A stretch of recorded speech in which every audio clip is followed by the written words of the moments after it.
লড়াই করতে যেও না। যার উটনির বাচ্চা হয়েছে বা হবো হবো হয়েছে লড়াই করতে যেও না। যে বুড়া লড়াই করতে যেও না। যার বিবির বাচ্চা হবো হবো হয়েছে লড়াই করতে যেও না। যে নতুন বিবাহ করেছো বিবির মুখ দেখতে পাওনি ও কিন্তু লড়াই করতে যেও না। নবীজি কিছু খাস করে দিলেন, চলে গেলেন। সব সাহাবীর ঘটনা বলতে যাব না ভাই, না হলে ফজর হয়ে যাবে। ছোট্ট করে আমি বলছি, সাহাবীদের মধ্যে একজন সাহাবী, তার নাম হলো কি হযরত হানজালা রাদিয়াল্লাহু তাআলা আনহু।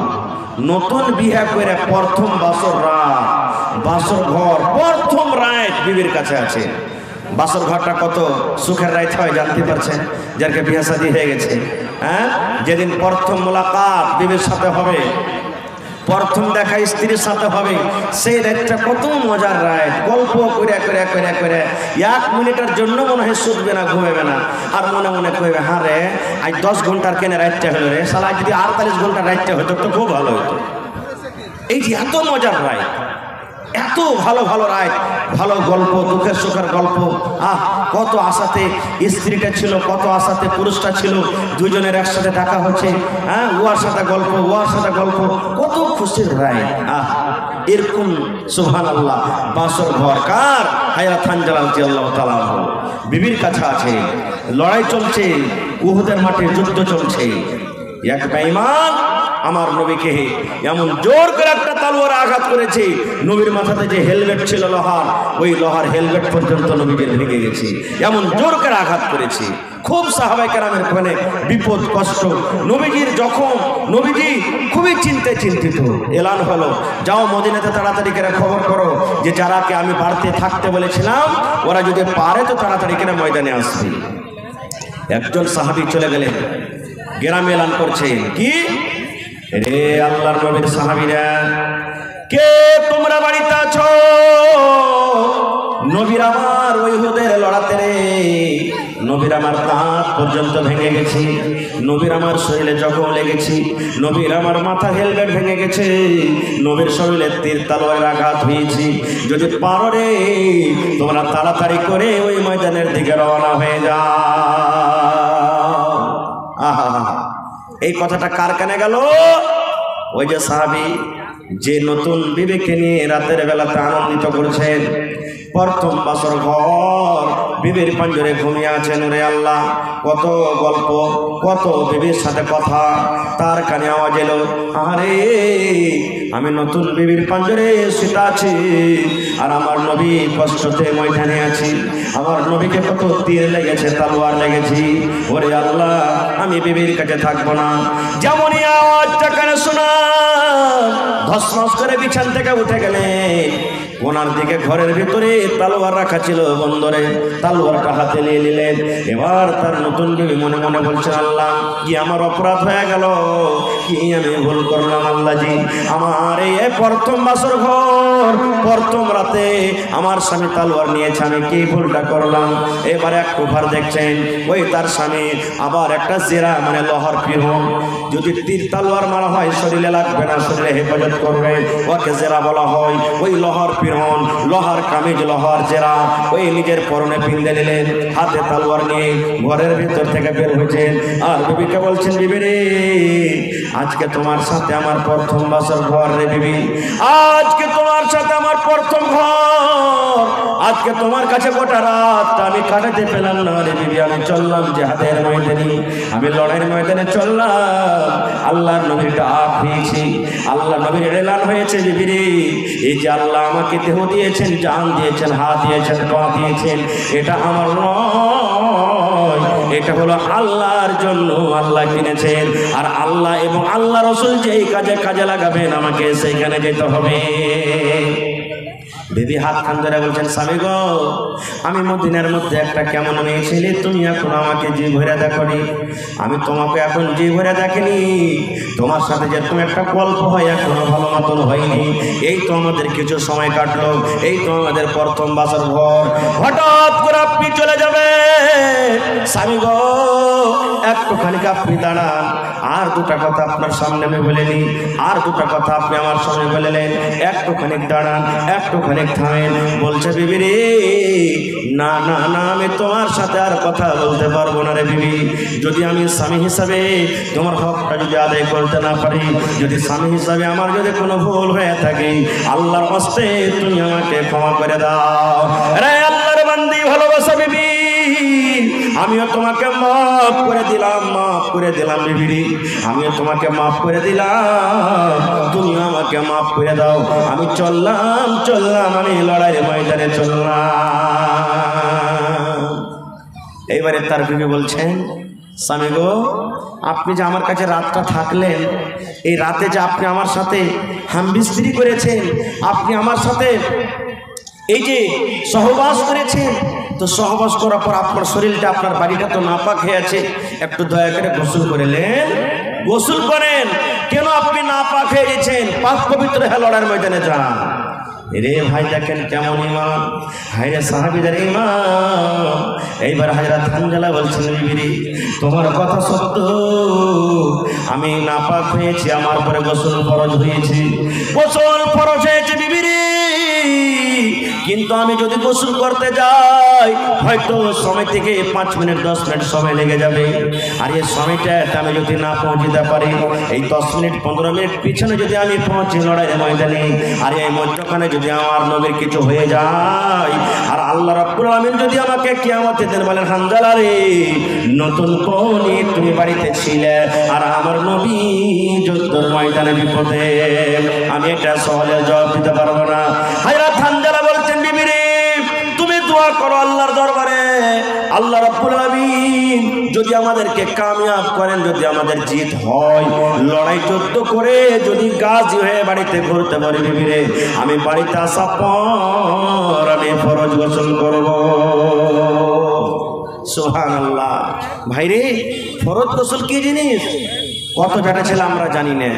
খালি বিবির সাথে মিলতে গেলে গোসলটা ফরজ হয়ে যায় না, বিবির সাথে মিলতে গেলে খালি গোসল ফরজ হলো তা নয়, কয়েক কারণে গোসল ফরজ হয়। যেমন মায়েরা খালারা 5 দিন 7 দিন 3 দিন 4 দিন পর যে হাজ হয়, হাজ মাসের থেকে পাক পবিত্র হবে, হাজ আর দেখা হয় যায় না, বন্ধ হয়ে গেছে, তখন গোসল করবে, আর নাম হলো ফরজ গোসল। মা খালাদের বাচ্চা হয়েছি, এখন মায়েরা খালারা নামাজ পড়বেন, 10 দিন 15 দিন 20 দিন 40 দিন হয়ে গেল, এখন ফাইনাল গোসল করবেন, আর নাম হলো ফরজ গোসল। রাতের বেলাতে, দিনের বেলাতে শুতে আছেন, হঠাৎ করে আপনার স্বপ্ন দোষ হয়ে গেল, ওরে আল্লাহ স্বপ্ন দোষ হয়ে গেল, নাইট ফল ডে ফল আপনার হয়ে গেল, দেখছেন কাপড়ে ভিজা হয়ে আছে, এইবারে এইটাও কিন্তু আপনার পরে গোসল ফরজ হয়ে যায়।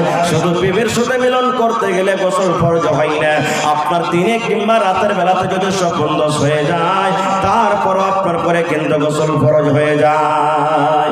বলবেন হাজি মাওলানা, মহিলারা ওয়ার্গ কি ফরজ গোসল করতে হবে? জি, ওয়ারকে ফরজ গোসল করতে হবে। ওয়ারকে স্বপ্ন দেখে, জি দেখে।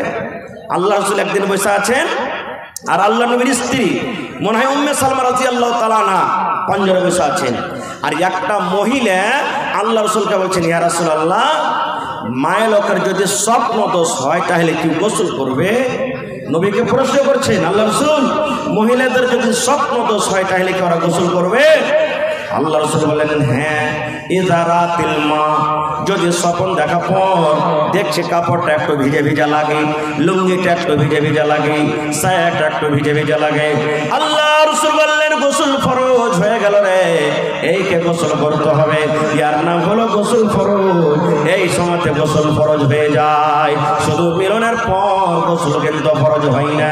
আহারে, আজকে যদি আমি বলি, এই যুবক ভাইরা, আজকে আপনার 5টা ছেলে হয়ে গেল, 10 বছর বিয়ে হয়ে গেল, 50 বছর বিয়ে হয়ে গেল, 15 বছর বিয়ে হয়ে গেল, আরে আল্লাহর বান্দা, কেমন করে ফরজ গোসল করতে হয় দয়া করে তুমি একটু আমাকে তারিকাটা শিখিয়ে দাও।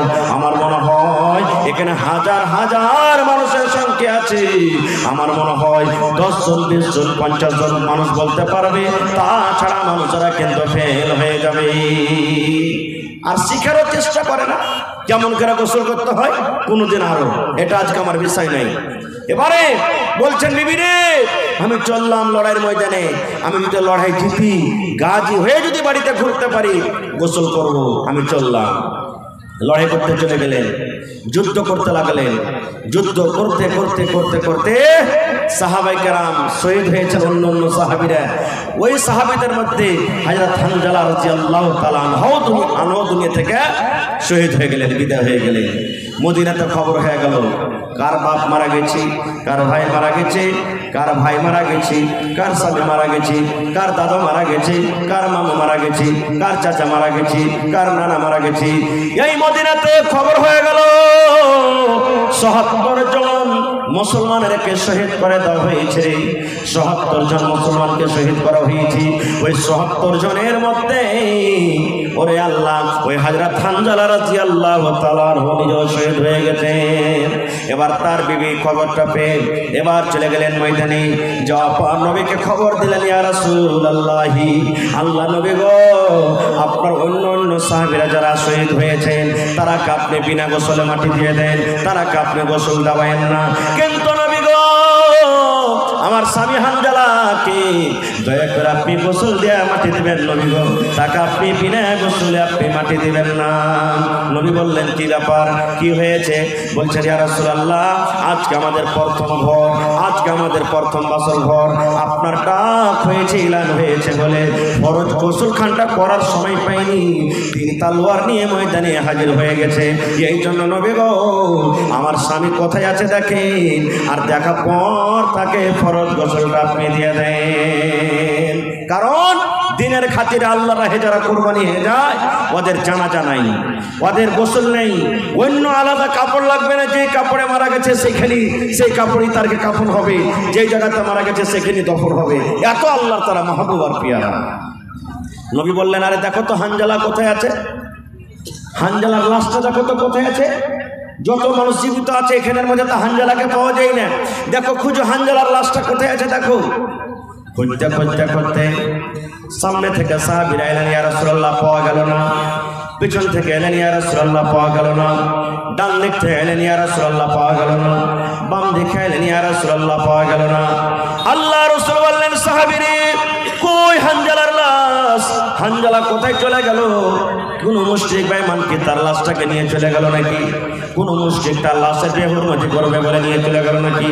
ওহে সুবহানাল্লাহ, দয়ার নবী এইবারে যদি নজর করেছেন পাহাড়ের ওপরে, পাথরের ওপরে, পাহাড়ের ওপরে একটা পাথর আছে, ওই পাথরের ওপরে ওরে আল্লাহ, যেমন আমরা নিজের মুর্দাকে লাশটাকে খাটের ওপরে শুইয়ে গোসল দিই, আমরা নিজের লাশটাকে যেমন খাটের ওপরে শুইয়ে গোসল দিই, এই মতো পাহাড়ের ওপরে ওই পাথরের ওপরে হযরত হানজালাকে শুইয়ে দেওয়া হয়েছে। আর যেমন গোসল দিয়ে ঝরঝর ঝরঝর ঝরঝর করে শরীর দিয়ে পানিটা পড়ে, এই মতো হযরত হানজালার শরীর দিয়ে কিন্তু পানি ঝরে। সাহাবায়ে কেরাম বলছেন, ইয়া রাসূলুল্লাহ, আমাদের মধ্যে তো কেউ তাকে গোসল দিইনি, আমাদের মধ্যে তাকে কে গাও দাওয়ায়নি, আমাদের মধ্যে কেউ কোনো মানুষ তার শরীরে পানি ঢালেনি। দয়ার নবী গো, ব্যাপারটা কি? তার শরীর দিয়ে কোনো পানি ঝরে, কে তাকে গোসল দেওয়ালো, কে তাকে গোসল দেওয়ালো, তার শরীর দিয়ে কোনো পানি ঝরে আমরা দেখতে পাই। এইবারে দয়ার নবী বললেন, ওরে আমার সাহাবীরা, আল্লাহ রাব্বুল আলামিন হানজালাকে এত ভালোবেসেছেন, এত আল্লাহ তার আমলে খুশি হয়েছে, নিজের নতুন বউটাকে বাড়িতে রেখে আল্লাহ রাব্বুল আলামিনকে সন্তুষ্ট করার জন্য, নবীকে রাজি করার জন্য ময়দানে হাজির হয়ে গেছে। নবীকে এত ভালোবাসে, আল্লাহকে এত ভালোবাসে, কোরআনকে এত ভালোবাসে, এই ভালোবাসার কারণে লেট না হয়ে যায় এই জন্য ফরজ গোসল খানটা পর্যন্ত করেনি। এই জন্য আল্লাহ রাব্বুল আলামিন ফেরেশতাকে আদেশ করলেন, ও আমার ফেরেশতারে, যাও যাও যাও, ওই আমার বান্দা হানজালাকে তোমরা নিজের হাতে গোসলটা দিয়ে দাও। আরে আমার সাহাবীরা, আমাদের মধ্যে কেউ হানজালাকে গোসল দেয়নি, আল্লাহ রাব্বুল আলামিনের আদেশে ওই ফেরেশতারা এসে হযরত হানজালাকে গোসল দিলেন। নারে তাকবীর! আল্লাহর নবী দিনের নবী গো, নবী ছিলেন দিনের দিওয়ানা। আল্লাহর নবী দিনের নবী গো, নবী হবেন জান্নাতের সরদার। দেখে নবীর মুজিজা ভাগবতী মা খাদিজা সইপে দিলেন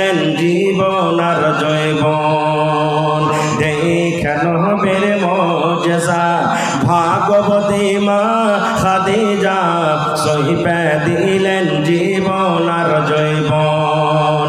আল্লাহর নবী দিনের নবী গো, নবী ছিলেন দিনের দিওয়ানা। নারে তাকবীর। ভাই বলার মেলায় কথা আছে।